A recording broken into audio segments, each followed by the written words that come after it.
Hey, you're about to hear our brand new podcast, My Crazy Family. And if you like it, I need your help. To let other folks know that this show exists, we need reviews on Apple Podcasts. So if you got about 10, 15 free seconds, please head over to Apple Podcasts, leave us a quick review, and I'll make it worth your while. Send me a screenshot of that review, and I'll enter you into a contest to win a $500 Amazon gift card. So leave the review on Apple Podcasts, send me the screenshot to contest@crazyfampod.com. That's contest@crazyfampod.com. And later in the year, we'll randomly pick someone for that $500 Amazon gift card. So please leave that review at Apple Podcasts, then send me the screenshot. Contest@crazyfampod.com. And thanks.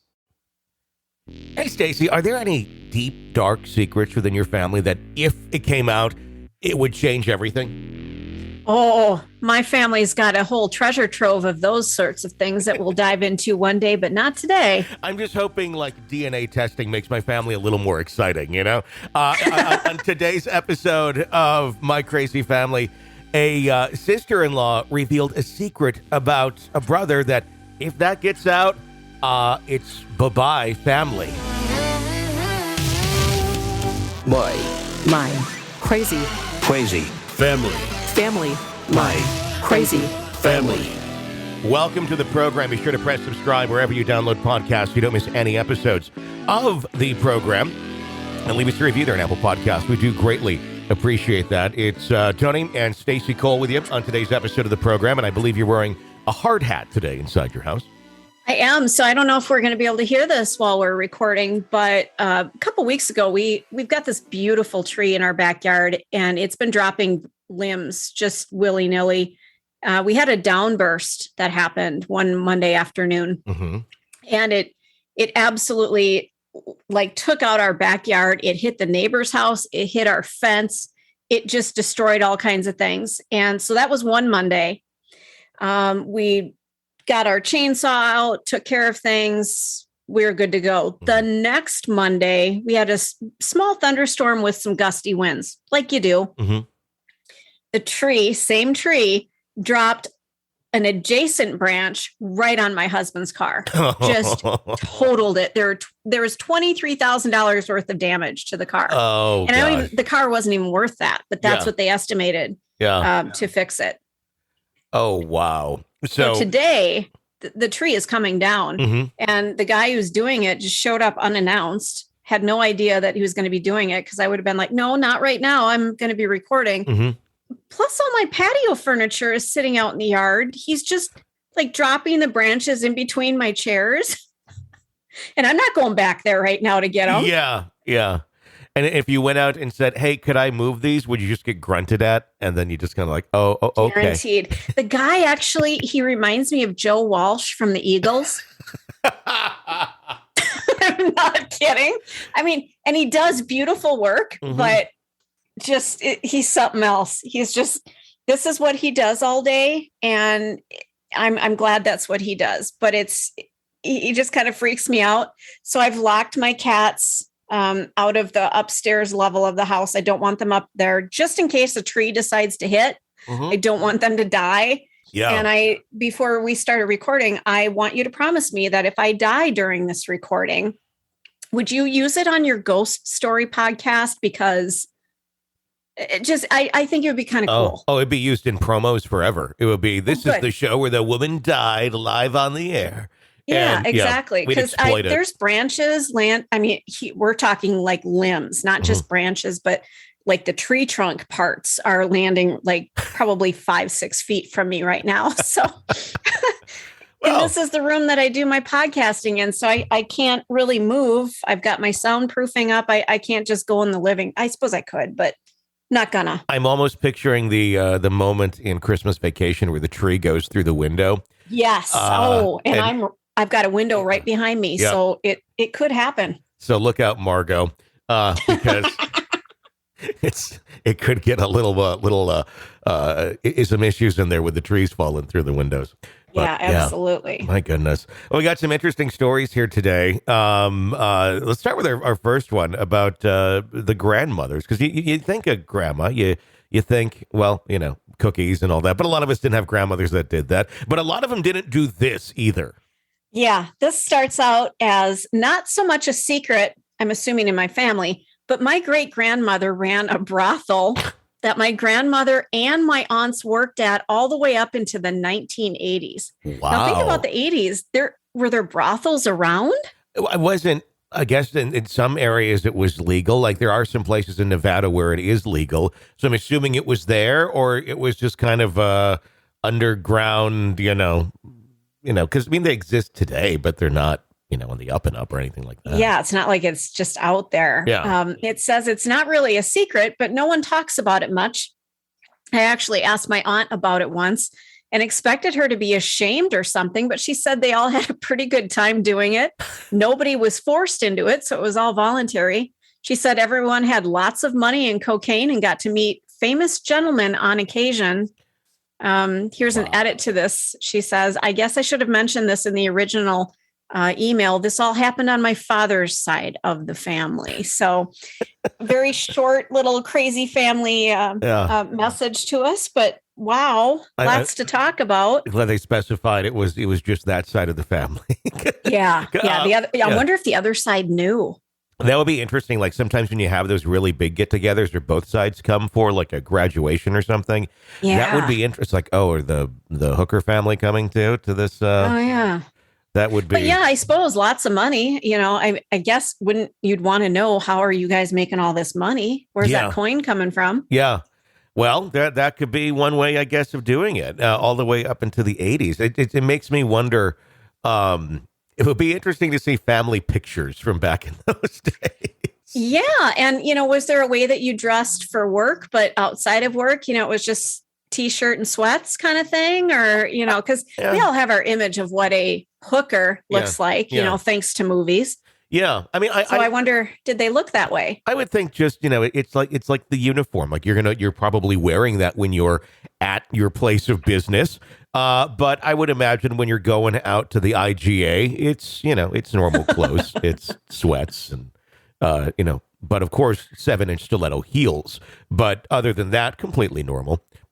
Dear Lord. Our next story, really keeping with secrets in the family. My great uncle was probably a spy of some kind. He was a pretty badass dude, smart, had an exemplary record in World War II. But my parents, evidently, they were suspicious about the job that he had. Mm-hmm. He supposedly worked for the U.S. Geological Survey, but among other things, he traveled for work a lot for somebody who worked for the Interior. I'm not aware of the other reasons they had for their suspicions when he was alive, but my dad was a detective, so I figure he knew what he was talking about. Mm-hmm. Seems their suspicions were valid. After he died, they went through his home and his belongings. His passport had no stamps, despite the fact that he was often overseas. He had secret compartments in his house. Seems their suspicions were valid. After he died, they went through his house and belongings. His passport had no stamps, despite the fact that he was often overseas. He had secret compartments in his house, including a few for guns. And he was hardly the paranoid type, and some other stuff that I just can't remember. No idea what he actually did for his job, and I don't think we'll ever know. He was a really cool guy, though. Everybody misses him. An important detail I forgot to enter on the email: the feds searched and raided his place after his death and before my parents arrived. They said they needed some of his work files. So there's that, too.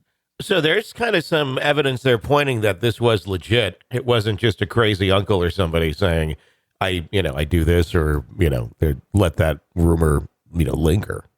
Right. And for the feds to show up, wow. We've seen some things in the news recently quite similar to this, but just an odd thing. Did the feds even know that people like you and I exist, and they would just show up at this guy's house and take things, I imagine they keep track of people who, have certain knowledge. And if you're going off and living your life, you're retired or whatever, it's probably understood that once someone like that dies, it's like, well, we got to go and sweep and make sure that, everything is not just something, Billy's going to find when they're going through and getting the items separated out. I wish there was a way to find out what this guy did. Things like that. You never You probably do a lot of interesting things, and if you're super undercover, you do a lot of good, but you never would get recognized. It's like the CIA. When somebody like that dies, who's in that, there's no name that goes up. There's a star that goes on a wall, but it still never says who it was because it compromises, other investigations if they reveal that sort of stuff. It'd be interesting to know how many people are there just like in our circles of life, within families, within friends. How often is it where there's somebody in there that we think, does this or does that, but is actually, they do that. They work for the government in some sort of secret capacity. I bet there's quite a few. You think? Yeah, I do. I really do. Because the government is so big that I don't think it's just contained in the buildings that we see. I think they're everywhere. And I know that sounds conspiracy-like, but I think there's just undercover people in a lot of places that we wouldn't imagine. And they're kind of quietly keeping an eye out. And I don't think it's for nefarious reasons. I just think there's a lot of people who are in the inner bubble. The thing is, the government, with what we can see of it in the United States, runs like a shitty 1987 Oldsmobile. Oh, God. So the idea that we have, secret people, and in certain levels, yes, I get there's Secret Service, there's things like that. But in other things, I don't know. I mean, I don't know if it's more of a fantastical idea that the government's really, in movies, oh my gosh, there's a strange plane flying over, and then suddenly, we have the missiles to shoot it down. Like half the time they're like, don't go in that area because it might crash. We don't know. I don't know. I think we have this, at least I did, kind of this romanticized version of security growing up in the 90s that really has been shown to be like, no, they don't really have their shit together. Not very much at all. So I don't know. Interesting. I mean, I like the idea that maybe there's, but I don't know that there is, because with the things we can see on the surface are such a clusterfuck. What's going on that's secret behind? Until you get way deep into all of that, where it's not just like local governments, it's, like big conspiracy type ideas. You don't think it's just a show, that the government's just a bunch of fuck ups just because it looks like a better cover? I'd like to believe that, but I think that is probably what we witnessed with the fuck up is exactly what it is. It's one giant fuck up, and we want to assume there's something deeper to this because it's so unacceptable to, I guess, come to terms that this is like, it's as big of a cluster as it is. So we think there's always something greater and something deeper. I mean, it's like when some people will put fantastical ideas and project them onto certain leaders or this or that. Like, this person is out there to destroy all the child pedophile or the pedophiles out there getting children. Like, that'd be great if there was, but yeah. I don't think that. And it's like, I don't know. I mean, some of this shit, when we go to like the Trump stuff, it's like, of all the people in the world, Trump is the one that's going to go fight this shit. Like, I would more so have suspected him being involved in this shit if you asked me this like 10, 15 years ago. Yeah. And if you want to elevate somebody who's quote unquote famous, somebody like Arnold Schwarzenegger, maybe you might be able to say, you know what, that guy might be able to do some things, especially in his younger days. But yeah, I don't know. And it's not to say that there's not. And I mean, it's not that there's not those sort of rings and stuff out there, because it's shown that they exist. I mean, look at Epstein. Look at all the people that get busted for that sort of thing. And I think there is some deep, dark shit that's going on out there. I just don't, when I'm thinking of how does this get solved, how does this get exposed, the person that I think to be the exposer or the savior of all this was not Donald Trump. I mean, and that's not a political thing. If you like Trump, you don't like Trump. I just don't think he's the guy that everyone looks for the savior of something like this or the exposer. I don't know why everybody thought or feels like he's the guy that would do something like that. I think it's because he's got the balls to do stuff. And I'm and I don't want to sway anybody any direction. I'm not a fan. Yeah. I interviewed him before I left radio, and I was not impressed with how he treated me.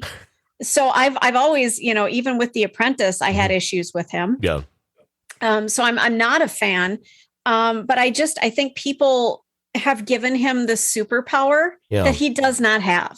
And I get people are looking for, there was a space where people were looking for an answer, looking for basically a savior type figure. And I don't grasp why he was the one. that was like there seems to be a lot of options out here over in the conservative world that seem to be a lot more likely to be, I don't know, effective and, bringing people together for a good cause, of stopping horrible things like that. I just don't get where the equation goes. Oh yeah, he's the one. Don't question it. He's it. Like, okay, can you just tell me why or how? And I don't seem to ever get anywhere with that. No, I agree 100%. A good portion of my family, they believe he is the second coming of Christ. And I say that with kind of a smirk on my face, but they're not kidding. Yeah. And it just makes me like cross my arms and go, I'm sorry, what? Yeah. I don't get it. And again, I'm not saying, vote this way or vote that way. I don't care. I just don't connect the dots that way. And I've yet to really get a clear answer of, well, okay, we believe that he is this person and here is why. It's just usually a lot of grandstanding, like, and he's going to stop this or he's going to do this or this or that. I like, okay, how? And what? Why hasn't he already? I don't know. That's the thing. Yeah. He says a lot of things that a lot of people really believe in. And a lot of the stuff that he has said, I kind of go, well, yeah, sure. that would be great. Yeah. I'm the same way. I just don't, he's acted pretty much like a doofus in a lot of his ways that he's held himself. And I don't know that there's much more behind it. I don't know.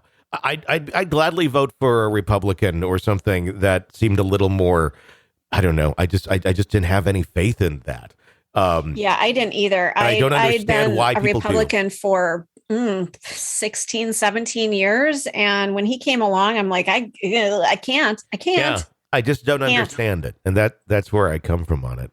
I hope in our next cycle here, I don't want any, I'm not happy with anything that we have right now either. Just so people are like, you're a vote. Like, no, I'm not. I'm unhappy all around with anybody that's in power. I just we just need to wipe this whole thing clean. And I don't want him anymore. I don't want the current Democrat. I think everything should be just start fresh because none of this is fucking good. But I honestly, I almost wonder if we shouldn't look into a monarchy or something. I mean, I feel like we need to look into something different because what we've been doing, I think maybe it just played itself out. It might just be time. In the U.S., we'd end up being run by the Kardashians or something. Well, it'd be like, well, we picked the Kardashians. People are so fucking interested in what's going on. My Twitter feed blew up when Kim Kardashian and Pete Davidson broke up. It was like, I really thought that maybe we were being bombed or something with how many alerts I was getting. Mm-hmm. People are fascinated by this. They are. And I cringe. So do I. I don't know. I mean, half of what we do is talking about crazy stuff, but it's like, I don't know. When it gets to the celebrity stuff, I'm like, I don't know. All right. What do we got for our next one? All right. Well, not long after my brother's wedding, my wife, who is terrible at keeping secrets, came to me with some news. My now sister-in-law got drunk during her bachelorette party and told my wife something about my brother. He's a cross-dresser, like paint your nails, wear makeup, go out in public in women's clothes kind of cross-dresser. This would be a total bombshell if my Crazy for Jesus sisters ever found out. Oh. My mom would disown him and my dad would mock him. I'm the only one he could tell, but he's so ashamed that he hasn't even done that. Yeah. And honestly, I just feel bad for him. I want him to know that he can be whoever the fuck he wants to be, and the rest of our family can suck it. He'll never tell anyone, me included. Luckily, he married a triple G, which I had to look that up. Do you know what a triple G is? I have no idea what a triple G is. Well, and I've completely messed up my algorithm. Now my ads are just off the chart bizarre on Google. But the triple G is used on adult dating sites and forums, and it means good, giving, and game, meaning that you're a high quality, selfless, and willing sexual partner. So let me go back and read that sentence. Luckily, he married a triple G, except for the part where she got trashed and spilled the beans. Oh. So she'll, even though he is a cross-dresser, it doesn't say that he is gay. Some people cross-dress because that's just what they want to do. Yeah. And it has really nothing to do with their sexuality. Yeah. The person goes on, after telling my wife about this, she said, no matter what lifestyle he chooses to lead, she'll stay with him because they are best friends and they love each other. So at least he has that going for him. Well, She's a beard is what it sounds like. Mm-hmm. Sure.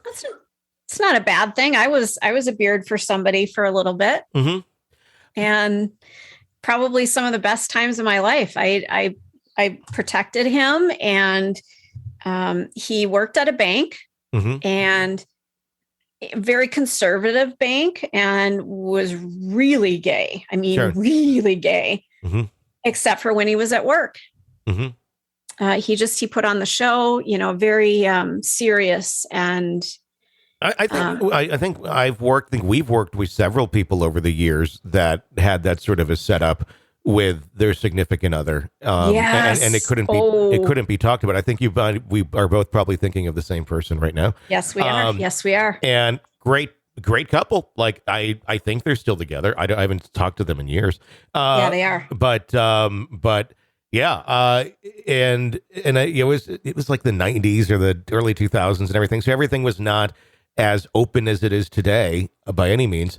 But you always just kind of knew, but nobody cared. At least those of us who were accepting didn't care.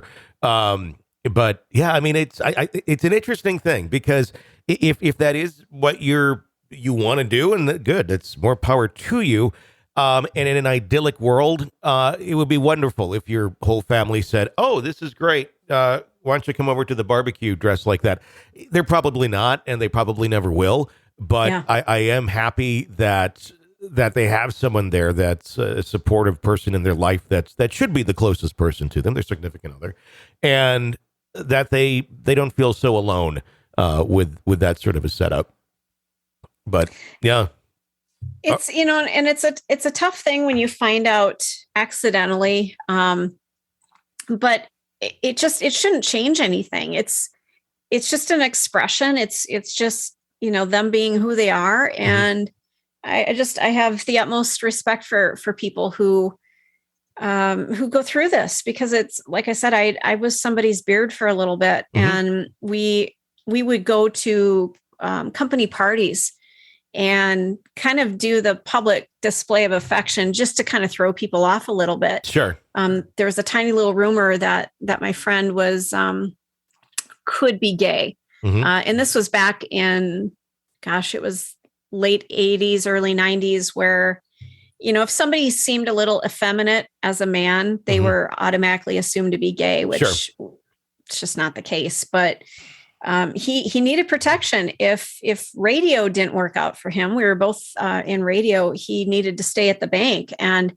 they were not going to tolerate a gay man working at that bank. So we had to go above and beyond to convince them that we were a couple and we were going to get engaged and all this stuff. And he finally went on in radio and did really well and quit the bank. And I think he pretty much came out to them and said, fuck you, I'm gay. Yeah. Yeah. But it's amazing that, this wasn't that long ago. Right. It was like 25 years ago. Yeah. Yeah. Just well, sad the 80s were more than that. People have to live that way. 80s were like 30 some years ago, Stacey. Sorry. No, don't talk to me like that. It's been that long. So, everything will always, that was like 20 years ago, until it's like, shit, that was like 50 years ago. Yeah. Well, yeah. It's a hard reality, man. It is. What else we got? Okay. This one is something else.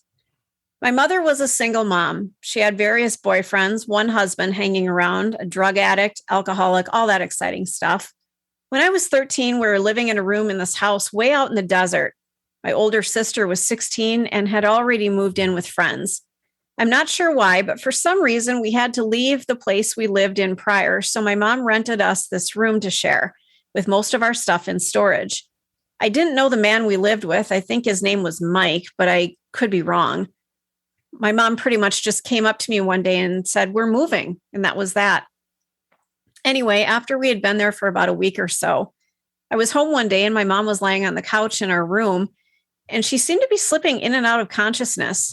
I kept trying to wake her up, but she was so completely out of it. So I went to call an ambulance. We didn't have a phone in our room, so I went into the living room to use the phone. Mike was on it, so I asked if I could use it. Said there was an emergency and my mom was sick. I needed to call an ambulance. He ignored me at first and then got annoyed with me, but wouldn't let me use the phone. So I took off on foot down to the nearest grocery store, probably the equivalent of several city blocks, and I used the payphone. By this time, I was so panicked that I couldn't even remember the address. So I called a friend of my mom's, and she said she would call the ambulance. She said to stay there and wait, and she would come and pick me up. By the time she came to pick me up, the ambulance had already come and taken mom to the hospital. I went with her to her house, thinking that once my mom got out of the hospital, she would come and get me. Well, she didn't. She left the hospital against medical advice and did not contact her friend. To this day, I honestly don't know what was wrong with her. She said it was a drug overdose, alcohol and Valium, no doubt. And then other times she said she had a stroke. She lies all the time and she's crazier than a loon. So I'm sure I'll never know the truth. Mm-hmm. Well, the story goes on. After a couple of weeks, with still no word from my mom's friend told me that I could no longer stay with her. I had to find another place to live. I called my sister to see if I could stay with her, but her friend's mom said no. She already had 2 kids and plus my sister, so she had no room for me. My sister contacted my aunt and uncle, whom I hadn't seen or spoken to in probably a year or more due to my mother and some other dramatics, I'm sure. They agreed to let me stay with them. I moved in with them with nothing but clothes I was wearing, plus one duffel bag of things, maybe a few clothes, some cassette tapes, stuff like that. After staying with them for a few days, they offered to adopt me. And I agreed, since I didn't really know what else to do. Finally, after about a month, my mother surfaced. I sat in my cousin's room and waited to find out where I would be living next. I could hear my mom and uncle yelling at each other, and eventually my mom came into the room and started telling me to pack my shit and get into the car. We were leaving. My uncle came after her yelling, and I just sort of freaked. I ran into the backyard to get away from them. I told my mother that I wanted to stay there, and when she had a job and a new place to live, I would come live with her. In my 13-year-old emotionally freaked out state, that seemed like to be a logical solution. Well, this sparked much drama. My mother accused me of abandoning her, saying things like, "I've never been good enough for you," basically acting like she was the victim and I was a horrible person for abandoning her in her time of need. Finally, she gave me an ultimatum: either go with her now or never see her again.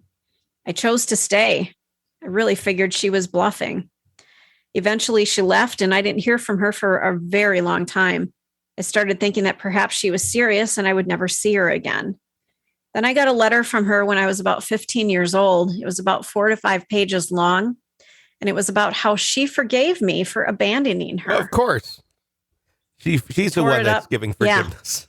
Yeah. She says, I tore it up and threw it away. The drama goes on further, but this is already too long. Didn't read material, so I'll stop there for now. Yay for family drama. Yeah. Holy crap. The best thing that could have happened there is that the mom did go away. And that the mom, because there's no, there's this idyllic thing that we have as people where we have this version of our parents in our mind and what they should be. Well, reality is a lot of times that's not how it is. Now, if you got that, you are lucky. But when you're sitting there and you're going through chaos after chaotic situations with these people, they will never stop. And as long as they're near you, you'll be affected by it. So the thing of, well, the parents need a mom and a dad. Yeah, if they're healthy, if they're mentally healthy, great. That would be wonderful. Or 2 parents, whatever. I'm not going into making this into a situation, just talking about this.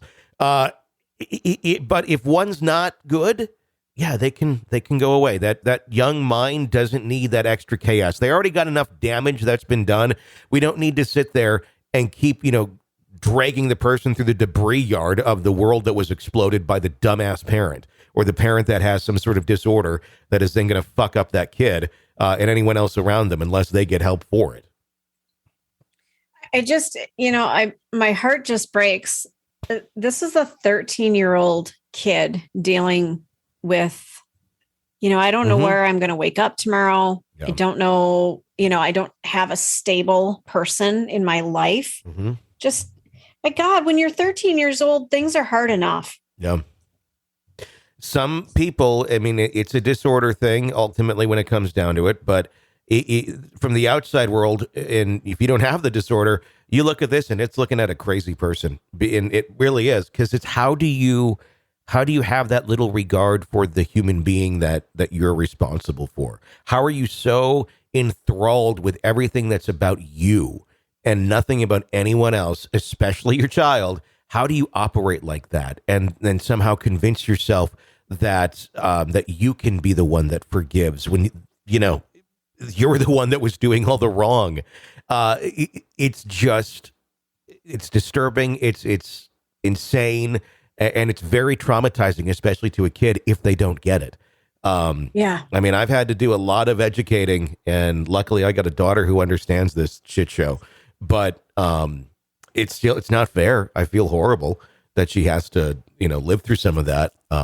It's not me, but it's mind-boggling because you don't understand how other people think these ways, and you just kind of got to do the best you can. Yeah, and these people that act this way, especially to a 13-year-old kid or younger, for that matter, maybe it's time you step away from parenting because the moments that you're putting into this child's life, you're traumatizing them. It would be better if you just weren't there. Yeah. Just like you said. Yeah, that's I completely agree.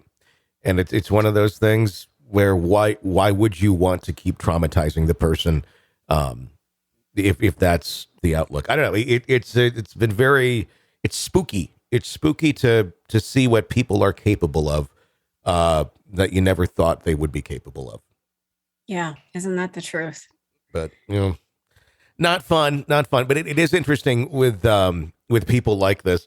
I've had it said to me several times about some specific disorders where the doctors even said, it's almost like they all went to the same convention and they all got the same rule book, and now because this sort of behavior, a lot of them do the same sort of shit, and it's spookily weird. Because it's all done independently. It's not like they all got in a chat room or a Reddit and said, how do I do this? How do I fuck up this part of my life? But they all end up doing the same sort of thing. And eventually it leads to this. It's running, which is what's going on. They're not getting essentially the food, the mental food that they feed on. And when they don't get that out of the people that have been giving it to them forever, they run. And that just seems to be how they work. Isn't it? It's just tragic. It just, like I said, it just breaks my heart. You look around, kids are getting ready for, maybe going back to school soon. And, that's stressful enough. But then you throw in, well, your parents are crazy, that's a lot to deal with. Yeah, it is just a lot. Heartbreaking. It is. And I hope that, that things, work out well for that person. It's one of those things where, you'll go through it and hopefully, you can use it as a way that you look back on and go, this didn't destroy me. It made me stronger. Shouldn't have to have done that, but you did. And, it'll work out. You'll be that much stronger as an adult. All right. That's going to wrap up today's episode of My Crazy Family. Be sure to press subscribe wherever you download podcasts. You don't miss any of our episodes. New ones every single Monday and Wednesday on the feed. And leave us a review there on Apple Podcasts. We do greatly appreciate that as well. For Stacey, I'm Tony. Thanks for listening to My Crazy Family. My crazy family. My crazy family.